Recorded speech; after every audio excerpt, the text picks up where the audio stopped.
এবার একটা ভিডিও আপনাদের সামনে রাখবো, যে ভিডিও দেখা যাচ্ছে ঘটনা ঘটার পর অর্থাৎ বৃহস্পতিবার রাতে এলাকায় যাচ্ছেন শওকত মোল্লা, ঠিক তার পেছনে দেখা যাচ্ছে মোফাজ্জল মোল্লাকে।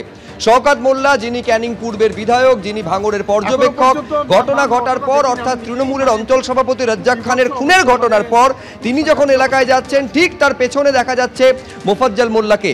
এই মোফাজ্জল মোল্লা গোটা ঘটনার মাস্টারমাইন্ড বলে পুলিশ সূত্রে দাবি।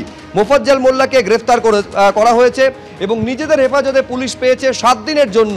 টাওয়ার ডাম্পিং পদ্ধতি পুলিশ ব্যবহার করছে এইটা জানার জন্য যে এই ঘটনার সঙ্গে আর কে জড়িত রয়েছে, তাকে এই 7 দিন নিজেদের হেফাজতে নিয়ে জিজ্ঞাসাবাদ করবে পুলিশ। কিন্তু এই ভাইরাল ভিডিও নিঃসন্দেহে গুরুত্বপূর্ণ।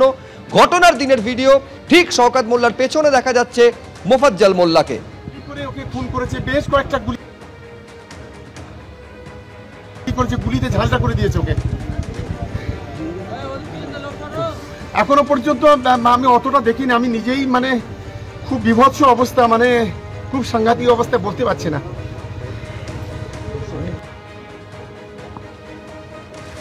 এই গোটা ঘটনার পেছনে আইএসএফ রয়েছে। প্রথম দিন থেকে এই দাবি করে আসছিলেন ক্যানিং পূর্বের তৃণমূল বিধায়ক শওকত মোল্লা। এখন এই ঘটনায়, তৃণমূল নেতা খুনের ঘটনায় তৃণমূল নেতাকেই যখন পুলিশ গ্রেফতার করেছে, এই গ্রেফতারি নিয়ে শওকত মোল্লা কি বলছেন দেখুন। খুনির কোনো জাত হয় না, আমরা এফআইআর এ কোনো নাম দিইনি, আমরা প্রকৃত খুনিদের অ্যারেস্ট করার কথা বলেছিলাম। পুলিশকে ধন্যবাদ জানাবো, যেই হোক না কেন তার দৃষ্টান্তমূলক শাস্তি এবং তার ফাঁসি চাই। ফাঁসি চাই, শাস্তি তো দূরের কথা, ফাঁসি চাই। এর সঙ্গে যে বা যারা জড়িত আছে এবং এর উৎস কোথায় সেটাকেও খুঁজে বের করতে হবে, এর পিছনে কারা আছে এগুলো খুঁজে বের করতে হবে। তৃণমূলের কোনো গোষ্ঠীতন্ত্রের কোনো বিষয় এখানে নেই। এখানে আইএসএফ এর মদতপুষ্ট হয়ে আজকে যে বা যারা খুন করেছে তারা কখনো দলের লোক হতে পারে না।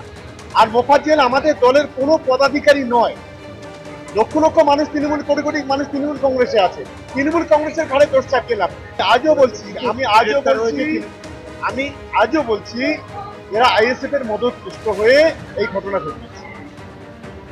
ক্যানিং পূর্বের তৃণমূল বিধায়ক শওকত মোল্লা তিনি প্রথম দিন থেকে বলেছেন যে আইএসএফ এই খুনের ঘটনার সঙ্গে জড়িত। আইএসএফ বিধায়ক নওশাদ সিদ্দিকী তিনি যদিও প্রথম দিন থেকেই কিন্তু এই খুনের কথা অস্বীকার করেছেন, নেপথ্যে আইএসএফ রয়েছে এই কথা সম্পূর্ণভাবে অস্বীকার করেছেন। আইএসএফ বিধায়ক আজ কি বলেছেন শোনাব। কতটা কনফিডেন্সের লেভেল বুঝতে পেরেছেন? খুন করেছে, খুন করে এসে আবার শওকত মোল্লার অদরেই দাঁড়িয়ে আছে, পেছনেই দাঁড়িয়ে আছে, দাদা প্রোটেক্ট করে নেবে, হয়তো এই মানসিকতা নেই। আর সেখানে দাঁড়িয়ে ওরাই আমাদেরকে বলছে কি শুধু পেছনের। আমি বলছি আগামী দিনে দেখতে পাবেন, যদি সঠিক তদন্ত হয়, রাইট সাইডে কেউ আছে, হয়তো লেফট সাইডে হয়তো কেউ আছে, ফ্রন্ট সাইডেও কেউ আছে, ব্যাক সাইডে হয়তো আরও কিছু পাওয়া যাবে যারা এই খুনের সাথে যুক্ত। এটা সম্পূর্ণরূপে জলদাপাড়িয়া অঞ্চল নেতৃত্ব হিসাবে তৃণমূল কংগ্রেসের ছিল, কিছু কন্ট্রোলের ছিল যে আমি এটা কন্ট্রোল করব, ও বলছে তুই 2 দিনকারের নেতা, তুই কন্ট্রোল করবি, তোকে হাত ধরে আমি নিয়ে এলাম। এইরকম একটা হতে হতেই এই জায়গাটা পৌঁছেছে।